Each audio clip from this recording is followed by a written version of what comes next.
कभी सोचा है जो पानी हमारी प्यास बुझाता है वो एटमॉस्फेयर में किस तरीके से प्रेजेंट है? नहीं तो चलिए जानते हैं इस वीडियो के through. Hi everybody, this is Supriya Sharma, your geography educator. Welcome to your favourite humanities channel social school by Unacademy. आज की वीडियो में हम नया चैप्टर शुरू कर रहे हैं, that is water in the atmosphere.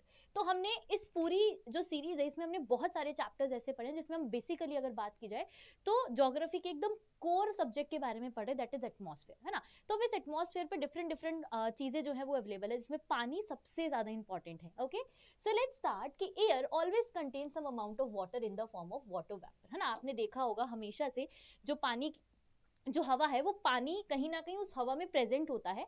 But आपको कब फील होता है? जब उसकी जो मैं बोल सकती हूँ वॉल्यूम है, जो उसकी मैं बोल सकती हूँ कि क्वांटिटी है वो ज्यादा हो जाती है हवा में, तब हमें वो फील होना शुरू होता है। Okay, typically 0 to about 4% by volume in the lower atmosphere, है ना, कि बहुत ही कम वॉल्यूम पे जो है वो प्रेजेंट होता है। Now water in the atmosphere exist in the 3 physical form. याद करो वो छोटी छोटी साइंस की क्लास जिसमें आपने पढ़ा था कि जो पानी है वो 3 फॉर्म्स में प्रेजेंट रहता है, लिक्विड, गैसियस एंड सॉलिड, है ना। गैसियस में कैसे होता है? जब इवेपोरेशन होता है हीट की वजह से तो पानी जो है वो भाप के तौर पर उड़कर जाता है, तो उसको हम क्या बोलते हैं? वो गैसियस फॉर्म होती है। लिक्विड फॉर्म में जो नॉर्मल पानी हमारे पास है, जो हम पीते हैं ड्रॉपलेट्स की फॉर्म में, बारिश की फॉर्म में नीचे आता है, प्रेसिपिटेशन। और तीसरा होता है आइस, जिसको हम सॉलिड फॉर्म बोलते हैं, है ना। So the two main atmospheric moistures are very evaporation for the water bodies. अब आप खुद ही सोचो ये इवेपोरेशन कैसे होगा? कहीं ना कहीं कोई बहुत बड़ी वाटर बॉडी होगी जहां पर हीट होगी, है ना, जैसे सन की जो डायरेक्टली रेज है वो आएंगी, वहां से पानी जो है वो इवेपोरेट करके आपके ऊपर तक पहुंचेगा। Other wet surfaces and the transpiration from the plants. Plants में भी जो ट्रांसपिरेशन होता है, याद करो 6th क्लास, वहां से भी जो है ये इवेपोरेशन हमें देखने को मिलता है। These processes together with the condensation and precipitation keep water constantly moving among the atmosphere, land and ocean. और ये जो एक प्रोसेस है जिसको आप छोटी क्लासेस में वाटर साइकिल के नाम से पढ़ते थे, ये प्रोसेस आपका इसी तरीके से चलता रहता है। कैसे? हीट आती है, पानी इवेपोरेट होता है, फिर वहां पे जाके कूल डाउन होना शुरू करता है, तो कंडेंसेशन शुरू हो जाता है, तो पानी बारिश की फॉर्म में वापस से नीचे आ जाता है। तो ये साइकिल आपकी इसी तरीके से मूव करती रहती है। ओके, अब जो पानी हमारे हवा में अवेलेबल है वो आपकी एक फॉर्म में अवेलेबल होता है जिसको हम बोलते हैं ह्यूमिडिटी। आपने देखा भी होगा जब हमारे यहाँ पर मानसून चला जाता है, नॉर्थ की अगर मैं बात करूं, स्पेशली जो आपका ये सितंबर अक्टूबर वाला जो टाइम पीरियड होता है, इस टाइम पर बहुत गरम गरम हवाएं और आपको ना एक ऐसे बहुत अजीब सा, बहुत स्वेटिंग सी फील होने लग जाती है। वो वही टाइम होता है जब ह्यूमिडिटी बहुत ज्यादा बढ़ जाती है। और ह्यूमिडिटी कब बढ़ती है? जब पानी जो वाटर वेपर है बेसिकली वो हवा में बहुत ज्यादा बढ़ने लग जाता है। So the amount of water vapour present in the air we called as humidity. अब ह्यूमिडिटी में भी दो तरीके की होती है, एक होती है एब्सोल्यूट, मतलब जो कि ओरिजिनल होती है, जो कि नॉर्मल होती है। एक होती है अगर उसकी मात्रा, उसकी क्वांटिटी थोड़ी सी बढ़ने लग जाए तो उसको हम बोलते हैं रिलेटिव। ठीक है, तो सबसे पहले एब्सोल्यूट की बात करते हैं। The actual mass of water per unit volume, क्योंकि देखो कुछ ना कुछ तो वेट होता ही है, तो जो मास है आपका, जो एक्चुअल मास होता है, जो ओरिजिनली जिसको हम बोलते हैं ना कि भाई ये तो ओरिजिनल है, ओरिजिनल होगा तो एब्सोल्यूट है। लेकिन अगर उसमें बढ़ने लग जाए, कैसे? The percentage of ratio of amount of water vapour actually present in the air to the maximum amount of air can hold that temperature. मतलब मान लो कि फॉर एग्जांपल के लिए मान लो कि वो इतना ही प्रेजेंट जो है, इतना ही परसेंटेज वो होल्ड कर सकती है, कौन? एयर। लेकिन अब वहां तक आपका बढ़ने लग जाए तो वो जिस पॉइंट तक जाकर उसको एब्जॉर्ब कर सकती है वो आपकी जाती है रिलेटिव ह्यूमिडिटी। ठीक है, warm air can hold more vapour. क्या बोल रहे हैं? जो गर्म हवा होती है वो आपकी ज्यादा वेपर को होल्ड कर सकती है then the cold air, as air cools its capacity to hold water vapor fall। ठीक है, और जैसे ही वो ज्यादा कूल होने लग जाती है तो आपको पता ही है क्या हो जाता है, बारिश, बरसा, बिजली जो है, पानी बरसने लग जाता है। ठीक है, दूसरा आता है सेचुरेशन पॉइंट। याद करो जब खाना यहाँ तक भर जाते कि बस मम्मी यार हो गया, अब नहीं खाया जाएगा, पढ़ाई कर करके बस मेरा तो सेचुरेशन पॉइंट आ गया, तो उसी को हम सेचुरेशन पॉइंट बोलते हैं। तो ऐसे ही वाटर की पे भी जो है एक सेचुरेशन पॉइंट होता है जिसमें बेसिकली जो एयर के पास होल्ड करने की कैपेसिटी है, किसको? वाटर वेपर की, उसका एक एंड पॉइंट आ जाए कि इससे ज्यादा अब होल्ड नहीं होगा। इससे ज्यादा होल्ड नहीं होगा तो क्या होगा? एयर हमारी कूल होनी शुरू हो जाएगी, और जैसे ही वो कूल होनी शुरू होगी पानी जो है वो बरस जाएगा। ठीक है, hold the maximum amount of water vapour possible at the given temperature. ठीक है, मैक्सिमम अमाउंट जितना करे वो सेचुरेशन पॉइंट होता है। फिर आता है उसका ड्यू पॉइंट। ड्यू पॉइंट क्या है? अब ये वो माउंटेन वाली ड्यू नहीं है, बट थोड़ा बहुत सिमिलर है। कैसे? देखो, the temperature to which air must be cooled and constant pressure to reach saturation. मतलब कि भाई सैचुरेशन तक पहुंचने के लिए कितना ज्यादा क्वांटिटी बढ़ती जा रही है, बढ़ता जा रहा है वॉल्यूम एंड मास, जितना वो बढ़ता चला जाएगा, वो पॉइंट जब आ जाता है, कौन सा, सेचुरेशन पॉइंट, उस पॉइंट को क्या बोला जाता है, उस पॉइंट को बोला जाता है ड्यू पॉइंट। तो ड्यू, डर के आगे जीत है, तो ये वही है कि भाई इसके आगे बस अब सब कुछ खत्म हो जाएगा, ये हमारा सेचुरेशन पॉइंट है, जिसको ड्यू पॉइंट बोला जाता है ज्योग्राफी की लैंग्वेज में। ओके, आगे बढ़ते हैं और बात करते हैं अब ये जो हमारा बेसिकली प्रोसेस है जिससे पानी जो है वो आपके एटमॉस्फेयर में प्रेजेंट रहता है, ये डिफरेंट डिफरेंट तरीके से रहता है। छोटी क्लास में जो वाटर साइकिल पढ़ी है वही साइकिल हमें यहाँ पढ़नी है, जिसमें इवेपोरेशन और कंडेंसेशन दो प्रोसेसेस पढ़ने हैं। सबसे पहले बात करते हैं इवेपोरेशन की, तो पहले ये डायग्राम आप देख लो, दोनों चीजें आपको दिखाइए। इवेपोरेशन में क्या हो रहा है, जो आपका लिक्विड फॉर्म में पानी अवेलेबल है वो हीट के थ्रू गर्म होकर वेपर के फॉर्म में ऊपर जा रहा है, और जब वो कूल डाउन हो जा रहा है वहां पे जाके तो वापस से जमीन पर आ जा रहा है, जिस प्रोसेस को हम कंडेंसेशन बोलते हैं। ठीक है, so evaporation is the process by which liquid water changes into the liquid vapour, यानी कि लिक्विड फॉर्म जो है वो हमारी गैसियस फॉर्म में कन्वर्ट हो जा रही है। कहां पर, हमारे इवेपोरेशन में। Also it is the principal mechanism that supplies moisture to the atmosphere to take place over ocean. कहीं भी हो सकता है ना, अभी ओशन क्योंकि एक वाटर बॉडी है, सी है आपके पास, लेक है, रिवर है ना, कोई वेट सरफेस है जहां पर पानी है, तो भाई जहां पर हीट आएगी वहां से इवेपोरेशन होना शुरू हो जाएगा। ओके, आगे बढ़ते हैं। अब इसी के अंदर डिफरेंट डिफरेंट जो इसके फैक्टर्स है वो इसके पीछे काम करते हैं। सबसे पहला होता है टेम्परेचर। सोचो अगर टेम्परेचर ज्यादा नहीं होगा, अगर हीट नहीं होगी तो क्या इवेपोरेशन होगा? क्या लिक्विड फॉर्म का पानी कभी भी गैसियस फॉर्म में जा पाएगा? नहीं जा पाएगा। तो सबसे पहला है temperature. Higher temperature increase evaporation because molecules gain more energy to escape as a vapour, है ना, क्योंकि हीट में आप देखो ज्यादा पावर होती है। अभी हमने पढ़ा था ना कि जब गर्म हवा होती है तो वाटर वेपर को होल्ड करने की कैपेसिटी उसकी बहुत ज्यादा होती है, तो जितना ज्यादा टेम्परेचर उतनी ज्यादा आपका इवेपोरेशन जो है तेजी से और ज्यादा होगा। नेक्स्ट आता है विंड स्पीड। विंड स्पीड का क्या मतलब है? हवा। क्या मतलब हुआ कि strong wind remove moist air near the surface and replace it a dry air increasing evaporation, मतलब इवेपोरेशन इंक्रीज कर देते हैं, तो जो हवा में मॉइस्चर प्रेजेंट होता है वो खत्म हो जाता है और ड्राई हवा जो है वो शुरू हो जाती है। नेक्स्ट आता है हमारे पास ह्यूमिडिटी। ह्यूमिडिटी वही एयर में कितना पानी अवेलेबल है। When the surrounding air is already moist evaporation slowly down and dry encourages evaporation, मतलब ये इवेपोरेशन को लूज कर देती है। क्यों? क्योंकि हवा गर्म है, हवा अगर गर्म है तो उसके पास वाटर वेपर कंटेन करने की कैपेसिटी ज्यादा है, तो वो होल्ड करके रख लेती है, तो इसीलिए इससे इवेपोरेशन कम हो जाता है। नेक्स्ट आता है area of surface. A large expose water surface increase the total evaporation, मतलब मानो कि एक कोई इतना सा एरिया है और एक कोई बहुत बड़ा सा एरिया है जहां से इवेपोरेशन हो रहा है, तो ऑफकोर्स जो बड़ा वाला एरिया होगा वहां से ज्यादा इवेपोरेशन होगा। सिंपल है ये तो। नेक्स्ट आता है solar radiation. More incoming solar energy warm surface and water raising evaporation. तो भैया अगर सूर्य देव अपनी किरणें नहीं डालेंगे तो इवेपोरेशन जैसा प्रोसेस होने के चांसेस बहुत ही ज्यादा मिनिमल है। ओके, आगे बढ़ते हैं और बात करते हैं अब कंडेंसेशन की। कंडेंसेशन क्या था? जब वही जो पानी आपको इवेपोरेट होके गैसियस फॉर्म में चला गया है वो वापस से लिक्विड फॉर्म में आ जाए, या तो बारिश के तौर पे आएगा या तो फॉग के तौर पे आ सकता है, किसी भी तरीके से आ सकता है ना। So condensation is the reverse of evaporation. Reverse कर दिया हमने, यहाँ पे भी गैसियस से लिक्विड पहुंचा दिया। Water vapour in the air back into the liquid form, जैसे गया था वापस उसी फॉर्म में वापस आ गया। It occur when air becomes saturated and cool it due point, याद है ना वही ड्यू पॉइंट जहां पर जाकर फाइनल है, बस इससे ज्यादा अब नहीं हो पाएगा, तो उस ड्यू पॉइंट पे जाकर जब हवा, जो गर्म हवा थी वो अब कूल डाउन होना शुरू होती है, वहां से कंडेंसेशन शुरू होता है। And when most air is lifted and cool, मतलब ये जो आप देखो हवा जो है यहाँ पर जाके ठंडी होनी शुरू हो जाती है, जब उसके बाद वापस से प्रेसिपिटेशन होके जो है बारिश बदल जाती है। ओके, अब इसमें भी आपके जो है डिफरेंट डिफरेंट चीजें काम करती हैं, जैसे कि condensation commonly take place in a tiny particle suspended in the air, dust, smoke, salt, other aerosols. क्या मतलब हुआ इस बात का कि जब भी वो जो वाटर वेपर गैसियस फॉर्म में ऊपर गया है वो जैसे ही किसी डस्ट के साथ, किसी स्मोक के साथ, या फिर बोल सकते हो किसी और ऐसे मटेरियल के साथ कांटेक्ट में आ जाता है जो कि कूल है। अब वो तो वार्म था, अब वो कांटेक्ट में किसके साथ आया? कूल के साथ। तो जैसे ही वो कूल के साथ कांटेक्ट में आता है वो हवा ठंडी होनी शुरू हो जाती है, और हवा ठंडी होनी शुरू होती है तो क्या होता है? बादल बरसने शुरू हो जाते हैं। ठीक है, now conditions leading to the condensation. क्या क्या कंडीशंस होती हैं जिससे कंडेंसेशन होता है? सबसे पहला है द एयर रिचेस सैचुरेशन, जो मैंने आपको बताया ना कि होल्ड करने की जो कैपेसिटी है, जब वो एकदम एकदम अपने मैक्सिमम पॉइंट पर पहुंच जाती है, जिसको हम सैचुरेशन पॉइंट बोलते हैं, वहां पर जब हो जाता है तो फिर वो कूल डाउन होना शुरू होती है, कूल डाउन होते ही बरसा देगी पानी। फिर आता है टेम्परेचर जो है वो आपका फॉल कर जाए, है ना, ड्यू पॉइंट पे जो टेम्परेचर है, जो बहुत ज्यादा हीट हो रही थी, वो कहीं ना कहीं थोड़ा सा कम होने लग जाए। And condensation nuclei are also available to droplet to the form, droplets की फॉर्म में नीचे टपकने के लिए बस तैयार ही रहता है। Also after condensation atmospheric moisture appear in the several forms such as dew, frost, fog, mist and cloud. तो डिफरेंट डिफरेंट फॉर्म में क्या है कंडेंसेशन होता है, एक एक करके सबको जो है यहाँ पर पढ़ लेते हैं। सबसे पहले बात करते हैं ड्यू की। ड्यू क्या है याद करो।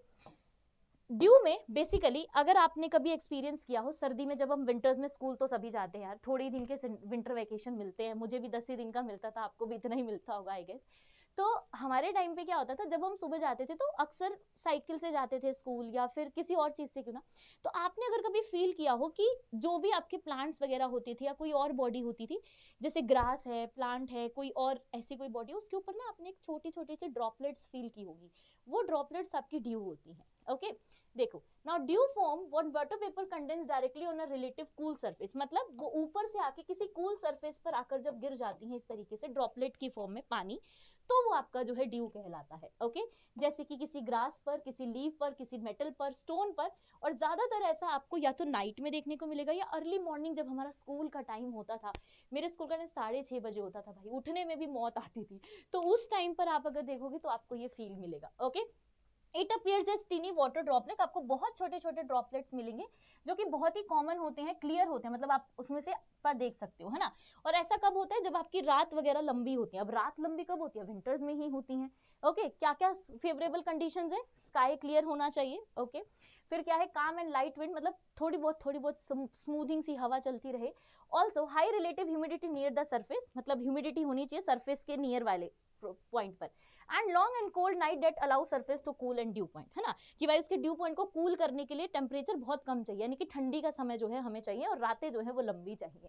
Also due form only when the due point above 0 degree and below 0 degree frost form instead. ठीक है, तो मैं आपको यहाँ पिक्चर दिखा देती हूँ। ये देखिए, इस पिक्चर में आपको बहुत क्लियरली दिख जाएगा कि किस तरीके से आपको जो है ये ड्यू, देखो इस लीफ के ऊपर आपको ये ड्रॉपलेट्स दिख रही है, ये सारी ड्रॉपलेट्स क्या है, ये हमारी ड्यू है। ओके नेक्स्ट फॉर्म क्या है, फ्रॉस्ट। फ्रॉस्ट क्या होता है, सिंपल समझिएगा, फ्रोस्ट आपका होता है जब क्रिस्टल की फॉर्म में, जैसे अभी हमने देखा ड्रॉपलेट्स की फॉर्म में, जब क्रिस्टल की फॉर्म में आपकी हल्की सी बर्फ जैसा सा आपको कुछ देखने को मिले, तो वो आपका फ्रोस्ट रहता है। वो एक्चुअली में बर्फ नहीं होती, हम बोल देते हैं नॉर्मल लोकल लैंग्वेज में कि बर्फ जम गई, बर्फ जम गई, ऐसा नहीं। जब हम सुबह स्कूल जाते थे, मैं आपको अपना एक्सपीरियंस बताती हूँ, तो मैं साइकिल से जाती थी अपने भैया के साथ, भैया अपनी साइकिल पे, मैं अपनी साइकिल पे। तो जब हम स्कूल जाते थे तो इतनी ठंड के टाइम पर होता क्या था कि हमारी जो आई लैशेज है ना, आई लैशेज के ऊपर हल्का सा फ्रोस्ट जमता था, तो वो जो जिसको हम बर्फ बोलते थे उस टाइम पे, क्योंकि हमें नहीं पता था, वो एक्चुअली में फ्रॉस्ट होता है। Okay so frost occur when water vapour deposits at the ice crystal on a surface as temperature और बिलो 0 डिग्री। ठीक है, उस टाइम पर जब वहां पर, क्योंकि एटमॉस्फेयर में टेम्परेचर 0 हो रहा था, तो इस वजह से वो जमना शुरू करता है। Instead of liquid droplets condensation below freezing produce a thin white layer. Thin white layer, हमारी लैशेस के ऊपर पता है पूरी लेयर बन जाती थी, हमारी स्कूल की जो स्वेटर और जैकेट होती थी उस पर भी ऐसे लेयर जम जाती थी पूरा, है ना। एंड आइस क्रिस्टल और अ rhyme on a grasses leave और एक्सपोज्ड सरफेस। तो मैं आपको अभी पिक्चर दिखा देती हूँ, आपको बहुत अच्छे से समझ में आ जाएगा मैं क्या बात कर रही हूँ। ये देखो, पहले क्या था, सिंपल ड्रॉपलेट्स थी, पानी की जैसे ड्रॉपलेट्स होती हैं। फ्रोस्ट में आप देखो ये इस तरीके से, ये आपकी इस तरीके से आपको जो है देखने को मिलेगा। अगर कभी आपने घर में अपना फ्रिज का, रेफ्रिजरेटर का फ्रीजर खोला हो, और फ्रीजर खोलते ही आपने देखा एक व्हाइट कलर का जो है ऐसे कुछ मतलब चूरे से टाइप का जो है वो जम जाता है, तो वो आपका फ्रॉस्ट होता है। ओके चलिए नेक्स्ट बढ़ते हैं आगे।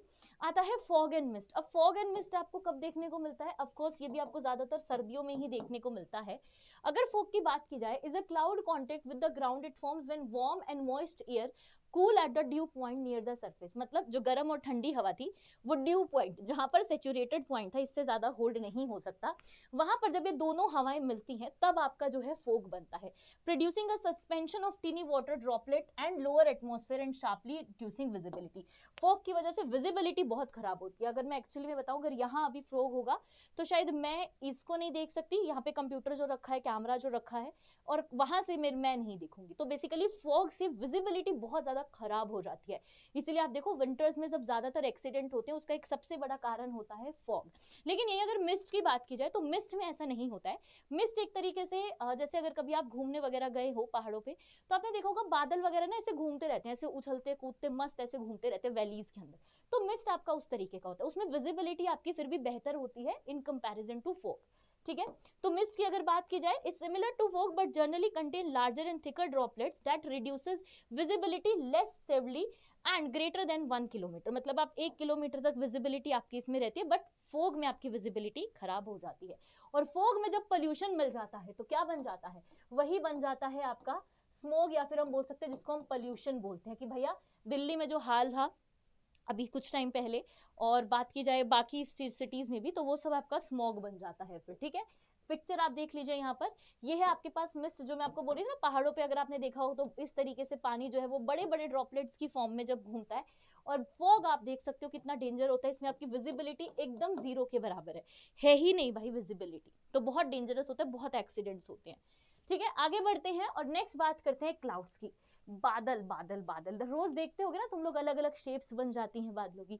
तो एक्चुअली में क्लाउड्स की शेप बनती है क्योंकि क्लाउड्स डिफरेंट डिफरेंट टाइप के होते हैं। कैसे, अभी पढ़ेंगे। देखो क्लाउड्स क्या है, सिंपल आपके पास जो है visible masses of tiny water droplet और ice crystal suspended in the atmosphere formed when air rises cool and reaches the saturation। कब होता है ऐसा, ऐसा उसी टाइम पर प्रेजेंट है जब वो जो हवा जो एकदम ड्यू पॉइंट पर पहुंची हुई है, सैचुरेशन पॉइंट पर, वहां जाके जब वो कूल डाउन होना शुरू करती है, तब आपके जो है क्लाउड्स फॉर्मेशन होता है। Okay, cloud occur at the different height have varied shape, मतलब डिफरेंट डिफरेंट हाइट्स के होते हैं, बहुत अलग अलग शेप्स के, थिकनेस बहुत अलग अलग होती है। They are also classified in the basis of height, appearance and density. Okay, तो हमने क्या किया है, इनको अलग अलग जो है उसमें बांटा है। तो सबसे पहले यहाँ पर देख लीजिए 4 तरीके के क्लाउड्स हैं हमारे पास। अभी एक एक करके जो है सबको यहाँ पर पढ़ लेते हैं। तो सबसे पहला क्लाउड जो है वो है आपके पास साइरस। ठीक है, साइरस क्लाउड्स क्या होते हैं, they are found at the high altitude, मतलब काफी ऊंचाई पर आपको देखने को मिलेंगे। टिपिकली बिटवीन 8,000 टू 12,000 मीटर की हाइट पर। थिन होते हैं, बहुत ही विस्पी होते हैं, और feathery clouds compare mainly to ice crystal. मतलब आपने देखा होगा ना कई बार क्लाउड्स के ऐसे लगते हैं कि पंख निकली हुई हैं, जो फेदर्स होते हैं उस टाइप की, ऐसे एक कॉर्नर सा बना हुआ होता है बर्ड की फेदर की तरह। तो ये आपके जस्ट होते हैं। तो ये पिक्चर में देख लो आप, यहाँ पे ये देखो, यहाँ आपको दिख जाएगा, देखो कैसे फेदर निकले हुए, ये देखो इस तरीके से, ये देखो इस तरीके से, यहाँ ये देखो सारे फेदर्स निकले हुए। ठीक है, तो ये आपका हो गया। नेक्स्ट हमारे पास कौन सा है, नेक्स्ट है हमारे पास क्यूमुलस क्लाउड्स। क्यूमुलस क्लाउड्स जो है वो आपके बड़े होते हैं और बहुत वेल डिफाइंड, एक व्हाइट कॉटन का जैसे नहीं होता, जैसे आपने कॉटन देखी होगी घर में जिसको हम रुई बोलते हैं, तो वो अगर आपने कभी एक साथ उठाई हो तो आपने देखा होगा कि नॉर्मल क्लाउड जो हम लोग पिक्चर्स वगैरह में भी ड्रॉ करते हैं वो आपके प्लस होते हैं। ठीक है, now with a flat base, उनका बेस बहुत फ्लैट होता है। Typically found at the height of about 4,000 to 7,000 metre, often associated with fair weather through call plus clouds can develop into a and bring shower thunder and lightning. तो वही है ये जो आपके वो बिजली बरसना और वो सब जो आपको देखने को मिलता है ना, थंडर स्टॉर्म वाली सिचुएशन, वो आपकी सारी की सारी क्यूमुलस क्लाउड्स में ही होती है। तो यहाँ पर आप देख सकते हो ये आपके क्यूमुलस क्लाउड जो बड़े बड़े, जो एक्चुअली में हम लोग अपनी पिक्चर्स वगैरह में ड्रॉ करते हैं। ठीक है, नेक्स्ट टाइप हमारे पास आता है दैट इज स्टार्टर्स। ये क्या होता है यार, ये लेयर की तरह होते हैं, मतलब आपको ऐसे मिलेंगे डिफरेंट डिफरेंट लेयर्स के अंदर, बहुत बड़े बड़े लेयर्स के अंदर, और एक बहुत ही बड़ा एरिया कवर करते हैं, मतलब एक बहुत लार्ज सरफेस को कवर करते हैं। ठीक है, now from through gentle lifting of air masses or by cooling air near the surface may produce light drizzler and overcast condition. तो आपको ड्रिजलर होता दिखता है ना, जिसको हम बूंदा बांदी बोलते हैं नॉर्मल लैंग्वेजेस में, आप लोग भी शायद ऐसा ही बोलते होंगे, उसको हम ड्रिजलर बोलते हैं। तो वो बस बारिश ऐसे बस थोड़ी थोड़ी थोड़ी थोड़ी होती रहती है, तो अच्छी लगती है देखने में, फील करने में भी, है ना। तो ऐसी जो क्लाउड्स होते हैं बेसिकली वो इसी तरीके का फॉर्मेशन करते हैं। फिर आते हैं हमारे पास निम्बस क्लाउड, जिनको हम काले बादल बोलते हैं, है ना, कि अरे काले बादल हो गए, लगता है बारिश होने वाली है। सो ये आपके निम्बस जो है वो डिस्क्राइब होते हैं rain bearing cloud that are thick dark and dense. Dark वही काले बादल होते हैं, डेंस होते हैं, इनके अंदर वाटर वेपर जो है वो इतना ज्यादा भर चुका होता है कि बस अब इनको समय चाहिए कि बस ये भी किसी तरीके से प्रेसिपिटेशन करके बरस जाएंगे। Found the middle at the lower level, आपको मिडल और लो लेवल पे देखने को मिलेंगे। They block sunlight and often bring continuous rain और स्नो। आपने देखा ना जब काले बादल होते हैं तो हम बोलते हैं कि अरे बादल छा गए हैं, धूप नहीं दिख रही है। तो वो जब बादल छा जाते हैं वो आपके निम्बस क्लाउड्स की वजह से होता है, क्योंकि वो सारे के सारे आपके निम्बस क्लाउड्स ही होते हैं। तो अब इन क्लाउड्स की वजह से क्या होता है, प्रेसिपिटेशन होता है। क्या है प्रेसिपिटेशन, सिंपल, जब पानी इवेपोरेट करके ऊपर गया और कंडेंसेशन करके वापस नीचे आए तो उसको हम प्रेसिपिटेशन बोलते हैं। अब इसके भी डिफरेंट डिफरेंट टाइप्स होते हैं, जैसे कि या तो ये बारिश की फॉर्म में वापस आया होगा, या हेल्स की फॉर्म में, आपके जो हम बोलते हैं जिनको ओले बोलते हैं उसकी फॉर्म में, स्नोफॉल की फॉर्म में, जैसा कि पहाड़ों पर होता है। डिफरेंट डिफरेंट आपको जो है देखने को मिलता है। तो चलिए एक एक करके सबको पढ़ लेते हैं। सबसे पहले रेनफॉल, तो किस किस को बारिश पसंद है जल्दी से कमेंट करके बता दो।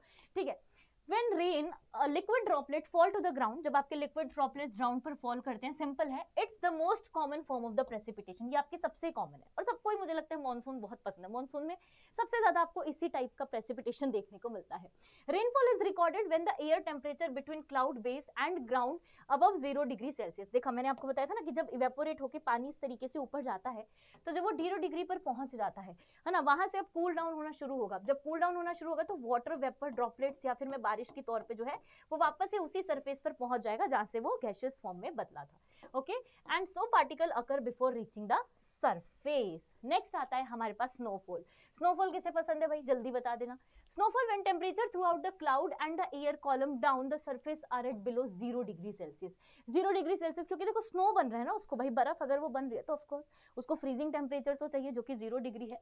Also permitting water vapour to deposit ice crystal to join form a snowflakes hexagonal crystal. तो आपको या तो इस तरीके के क्रिस्टल्स दिखते हैं, ये देखो बहुत छोटे होते हैं तो मैं यहाँ पे बना के दिखा रही हूँ, या तो आपको इस तरीके से दिखेंगे, है ना, इस तरीके से आपको जो है क्रिस्टल्स देखने को मिलेंगे। स्नो जो है वो आपकी पोलर रीजन्स में बहुत कॉमन होती है, ठंडे पे, ऑफ कोर्स हाई एल्टीट्यूड्स पे एंड हाउ माउंटेन रीजन पे। तो आप अगर हमारे जम्मू कश्मीर साइड चले जाओगे, श्रीनगर साइड चले जाओगे, या फिर मैं अगर बोलूँ हिमाचल प्रदेश में भी बहुत जगहों पर आपको स्नोफॉल दिखते हैं, इवन केदारनाथ में भी बहुत बार स्नोफॉल हो जाती है। ठीक है, आगे बढ़ते हैं। नेक्स्ट टाइप है हमारे पास स्लीट। स्लीट ना एक लेयर की तरह होता है बच्चा, कि जब पानी जब प्रेसिपिटेशन हो रहा है तो वो लेयर के फॉर्म में जब होता है तो उसको हम स्लीट बोलते हैं, है ना। Also called it ice pellet. जैसे पैलेट होती है ना हमारी किसी चीज की, जैसे मेकअप की पैलेट होती है, आई शेडो की पैलेट होती है, ऐसे ही आपके एक पैलेट के फॉर्म में जब पानी नीचे आता है सरफेस पर उसको हम स्लीट बोलते हैं। Consist of a small frozen rain drop and refrozen melted snow. मतलब कि वो ऐसी सिचुएशन पर होती है जहां पर मेल्टिंग होना बस शुरू हो जाता है, तो उसमें से भी आप जो है पर देख सकते हो। It forms when layer of warm air above 0 degree lies over a shallow layer of सब फ्रीजिंग एयर। मतलब पूरा फ्रीज नहीं हुआ है, सब फ्रीजिंग वाले पार्ट पर अभी अवेलेबल है। And rain drops falling through the cloud layer refreeze before reaching the surface. और वो वापस से उसको रीफ्रीज कर देती है जब इससे पहले कि वो सरफेस पर पहुंचे, इसीलिए आपको वो स्लीट की फॉर्म में देखने को मिलती है। अब आते हैं हेल, ओले। ओले देखिए, ओले की बारिश देखी है, अनएक्सपेक्टेडली हो जाती है कभी भी। क्यों होता है, क्योंकि जब ऊपर पहुंचा वाटर वेपर, वहां पर जाकर टेम्परेचर जो है वो आपका 0 डिग्री से कम हो गया, तो वो आइस जमनी शुरू हो जाती है। आइस जमनी शुरू होगी तो जब वहां पर वो सैचुरेशन पॉइंट पर पहुंचेगी तो क्या होगा, वो आइस की फॉर्म में ही नीचे बरस जाती है। Hail is the strong conventional strong with powerful updraft. Raindrop और ice particle are carried repeatedly above the below freezing level inside the thunder cloud and build a static layer of the ice from the hailstones. और इसीलिए क्या होता है, hello storming होनी शुरू हो जाती है। Hail stones are very in size, मतलब डिफरेंट डिफरेंट होते हैं। आपने अगर इस तरीके के देखे होंगे, इस तरीके से बहुत अलग अलग। फॉल रैपिडली, मतलब ऐसे फट but but but but but but but but ऐसे आवाज आती है जब बारिश होती है, मतलब जब हेल स्टॉर्मिंग होती है। And can cause damage to the crop, vehicle and building. अक्सर आपने देखा होगा जब भी ओले की बारिश होती है तो किसान वगैरह उसके बाद बड़ा बेचारे रोना परेशान हो जाते हैं। क्यों, क्योंकि उसी की वजह से फसलें जो है वो बहुत ज्यादा खराब हो जाती हैं। तो ये हमारे पास क्या थी, different different type of precipitation थी। अब इसमें जो सबसे कॉमन टाइप ऑफ प्रेसिपिटेशन है जिसको हम बारिश या रेनफॉल बोलते हैं, कहीं ना कहीं वो एक डिफरेंट डिफरेंट टाइप का होता है। इसका एक सबसे बड़ा रीजन ये है बच्चा कि हमारा जो इंडिया है, अगर हम इंडिया का एग्जांपल ले, हमारे इंडिया की जो लोकेशन है ना वो इतनी बेहतरीन है, मैं बोल सकती हूँ इतनी परफेक्ट है कि हम लोग हर तरीके का मौसम, हर तरीके का वेदर, या फिर मैं बोल सकती हूँ कि हर तरीके की रेनफॉल को फील कर सकते हैं और देख भी सकते हैं। तो इसी में हमारे पास 3 टाइप ऑफ रेनफॉल है, जिसमें कन्वेंशनल, ओरोग्राफिक और साइक्लोनिक है। सबसे पहले अगर मैं बात करूं आपके पास कन्वेंशनल रेनफॉल की, कन्वेंशनल रेनफॉल होती है जो नॉर्मल रेनफॉल है, जो कि हमारे अक्सर नॉर्दर्न इंडिया में होती है। आप लोग सब वहीं रहते हो तो आपने बहुत अच्छे से इस चीज को फील किया होगा। Occur when the ground is strongly heated, air near the surface become warm and rise in the conventional current, है ना। जो नॉर्मल मतलब बारिश होती है, भाई गर्मी ज्यादा बढ़ गई, इवेपोरेशन हो गया है, अब बारिश जो है वो होना शुरू हो गई है। ठीक है, now as a rise it cools condense in the form क्लेशन cloud that produces short duration heavy shower often with the thunder and lightning. अक्सर आपने देखा होगा बिजली चमकती है, बादल गरज रहे होते हैं, तो ऐसा सब आपको ज्यादातर कन्वेंशनल रेनफॉल में देखने को मिलता है, जो कि एक नॉर्मल सिचुएशन है। तो आप इस डायग्राम को देख लो, इवेपोरेशन हो रहा है, कन्वेंशनल रेनफॉल होती है, तो नॉर्मल बारिश जो है वो बरसती है और कुछ टाइम पीरियड के लिए रहता है। अक्सर ऐसा आपको मानसून में देखने को मिलता है, हॉट समर आफ्टरनून्स में देखने को मिलता है।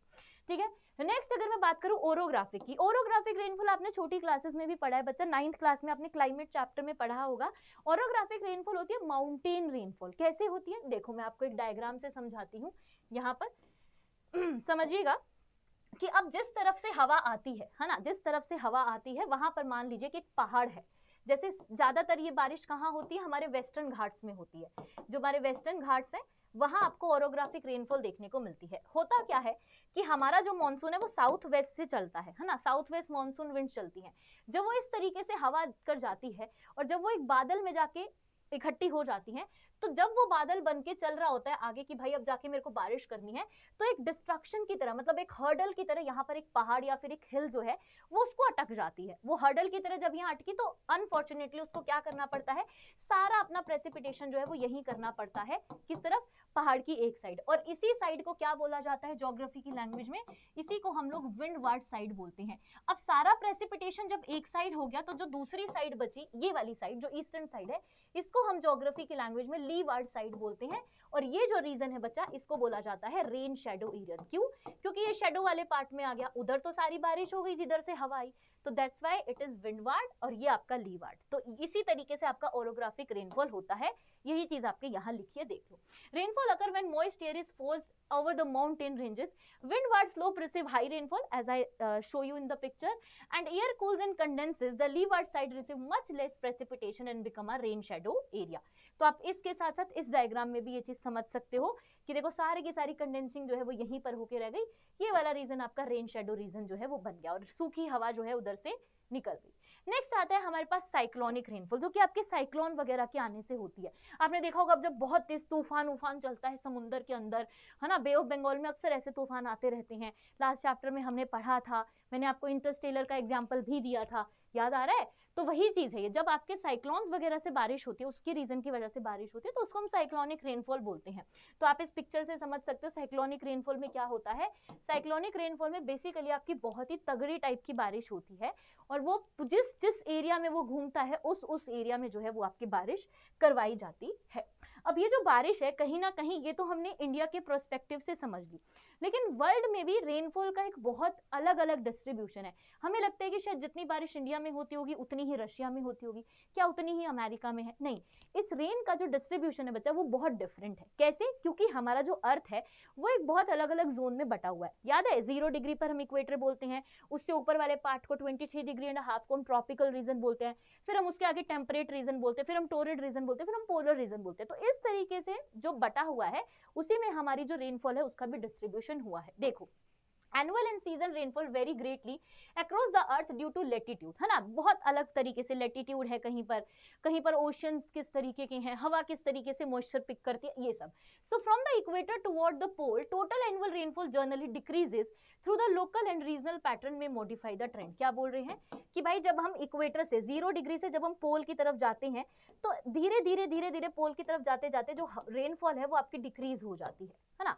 यही अगर आप कोस्टल रीजन्स की बात करोगे जहां पर चारों तरफ या तीनों तरफ एटलीस्ट समुद्र है, जैसे हमारे इंडिया का peninsular part, coastal regions offer receive more rainfall than interior continental areas because of proximately moisture sources, है ना, क्योंकि आसपास में ओशन है, सी है, तो भाई high pressure low pressure create होगा और हवा जो है वो समुद्र से लैंड की तरफ मूव ऑन करना शुरू करेगी। लास्ट चैप्टर में हमने पढ़ा था। Also oceans receive more precipitation overall than land region because its extensive evaporation over the water surface. आपको पता है ना ओशन एक बहुत बड़ी बॉडी है भाई पानी की, तो जब वो इवेपोरेशन ज्यादा करेगी तो कहीं ना कहीं कंडेंसेशन भी वहीं पर ज्यादा होगा। तो इसीलिए क्या किया है हमने, इस बारिश को जो है वो अलग अलग रीजन्स में बांटा है। जैसे अगर हम लेटिट्यूडनल पैटर्न की बात करेंगे तो अगर आप 35 टू 40 डिग्री नॉर्थ जाएंगे या फिर साउथ जाएंगे ट्रॉपिक ऑफ कैंसर से ऊपर और ट्रॉपिक ऑफ कैप्रिकॉर्न के नीचे, तो कोस्टल एरियाज पर आपको जो बहुत अच्छी खासी बारिश देखने को मिलती है, which decreases inland towards the western part in continent in some region. But जैसे जैसे आप लैंड एरिया की तरफ बढ़ते हो वो धीरे धीरे आपकी डिक्रीज होना शुरू हो जाती है। यहीं अगर आप 45 टू 65 डिग्री नॉर्थ साउथ की बात करेंगे तो वेस्टर्न विंड्स की वजह से मॉइस्चर जो है वो ओशन से पिक होता है और आपके वेस्टर्न मार्जिन कॉन्टिनेंट्स तक पहुंचता है, जिसकी वजह से क्या होता है आपकी बारिश रिसीव करते हैं जितने भी आपके वेस्टर्न कॉन्टिनेंट्स जैसे कि अमेरिका। ओके, आगे बढ़ते हैं, बात करते हैं माउंटेन्स का इफेक्ट, जिसमें अभी हमने ओरोग्राफिक रेनफॉल पढ़ा था। तो कहीं ना कहीं माउंटेन की वजह से हमें जो है ज्यादातर बारिश विंडवार्ड साइड होते हुए देखने को मिलती है और बाकी रीजन सारा रेन शेडो एरिया बन जाता है। वही चीज आपको यहाँ बताइए कि बहुत सारी ऐसी रेंजेस हैं जिसके पैरेलल चली जाती हैं आपकी, क्या, जिसके पैरेलल चली जाती है आपकी मॉनसून विंड। जैसे हमारे इंडिया में भी अरावली रेंज जो है वो साउथ वेस्ट मॉनसून विंड के पैरेलल है, पैरेलल होने की वजह से क्या है, राजस्थान का जो वेस्टर्न पार्ट है वो आपका पूरा सूखा रह जाता है, वहां पे बहुत कम बारिश होती है, बहुत एकदम मैं बोलूंगी कि 9 सेंटीमीटर शायद पूरे साल में भी नहीं होती होगी। तो इसी रीजन की वजह से क्या है, माउंटेन्स का एक बहुत बड़ा इफेक्ट हमें देखने को मिलता है। ठीक है, अब बात करते हैं कि मेजर प्रेसिपिटेशन रिजाइम्स कौन से हैं जिसमें हम एनुअली रेनफॉल की बात करते हैं। अगर हम बात करें ओवर 200 सेंटीमीटर बारिश, मतलब जो कि एक अच्छी खासी बारिश होती है, वो आपको अक्सर इक्वेटोरियल बेल्ट में देखने को मिलेगी। विंडवार्ड स्लोप ऑफ माउंटेन, जो मैंने अभी आपको दिखाया था कि माउंटेन की जो विड्थ, जो विंड वाली साइड है, वेस्टर्न साइड है, वहां पर आपको देखने को मिलेगी। वेस्टर्न कोस्ट इसीलिए आपके कूल टेम्परेचर जोन है इन कंपैरिजन टू ईस्टर्न, क्योंकि वहां पर बारिश वहीं से आती है और वहीं पर हैवी रेनफॉल करवा के जाती है। ओके, नेक्स्ट अगर बात की जाए वो एरिया जहां पर 100 से 200 सेंटीमीटर के बीच में होती है, वो आपका है कॉन्टिनेंटल एरिया, जिसमें हमारा नॉर्दर्न वाला पार्ट आता है। कौन सा? नॉर्दर्न इंडिया वाला पार्ट आता है। And coastal region of some continental fall in the range. Next आता है जहां पर कम बारिश है, that is 50 to 100 centimetre. Central part of tropical land and sub eastern and interior temperate regions receive moderate rainfall. जैसे कि हमारे इंडिया का जो ईस्टर्न कोस्ट है बच्चा, वहां पर बहुत कम बारिश आती है। आप देखो जो तमिलनाडु हमारा स्टेट है, तमिलनाडु में विंटर्स के टाइम पर बारिश हमें देखने को मिलती है, वो भी किसकी वजह से? नॉर्थ ईस्ट मानसून विंड्स की वजह से। तो वहां का जो पानी, मैं बोल सकती हूँ जो प्रेसिपिटेशन का एक क्वांटिटी है, वो आपकी 50 to 100 सेंटीमीटर की रेंज में ही आती है, जो कि ठीक ठाक है, मतलब मॉडरेट है। फिर आते हैं लेसर देन 50, जिसमें हमारे डेजर्ट एरियाज आ जाते हैं या फिर पोलर रीजन आ जाते हैं। Rain shadow zone of continent, arid interiors and high latitude regions receive low annual precipitation. बहुत कम, तभी तो वो डेजर्ट है। डेजर्ट का मतलब सिर्फ गर्म नहीं होता, डेजर्ट का मतलब होता है कम प्रेसिपिटेशन, कम बारिश। तो चाहे लद्दाख हो, वो भी आपका इस रेंज में आएगा, चाहे हमारा थार डेजर्ट है वो भी, सहारा डेजर्ट है वो भी, और अंटार्कटिका, सब आपके जो है लेसर देन 50 में आएंगे। ठीक है, सीजनल डिस्ट्रीब्यूशन की अगर बात की जाए तो सीजन्स के हिसाब से भी बहुत बहुत अलग अलग बारिश होती है। Effectiveness of rainfall for agriculture, water supply and ecosystem depends not only on the annual total but is the seasonal distribution. तभी तो आप देखो, हम खरीफ रबी क्रॉप्स जब लगाते हैं, जब हम खरीफ क्रॉप लगाते हैं तो कब लगाते हैं? मॉनसून में, तभी तो हम इसको मॉनसून क्रॉप्स भी बोलते हैं। तो कहीं ना कहीं ये चीजें वेरी करती हैं। इंडिया में जब हम रबी क्रॉप्स लगाते हैं बच्चा, तो रबी क्रॉप के लिए हम वेट करते हैं कि भाई हमारा विंटर की बारिश होगी, जो कि किसकी वजह से होती है? वेस्टर्न डिस्टर्बेंस की वजह से होती है नॉर्दर्न इंडिया में। तो कहीं ना कहीं हमारा जो एग्रीकल्चर है, हमारी जो डे टू डे लाइफ की एक्टिविटीज है, वो इस पर बेस्ड है। तो इसीलिए सीजनल डिस्ट्रीब्यूशन भी हमें देखने को मिलता है। ओके, इसी के साथ हमें ये पता चल गया कि वही पानी जो हमारी प्यास बुझाता है, जो हमें इतनी बढ़िया बढ़िया चीजें बना कर दे देता है, वो एटमॉस्फेयर में किस तरीके से प्रेजेंट होता है। ठीक है, तो मिलते हैं नेक्स्ट वीडियो में, तब तक के लिए बाय बाय, टेक केयर। और तुम्हारा क्या फेवरेट था जरूर कमेंट करके बता देना।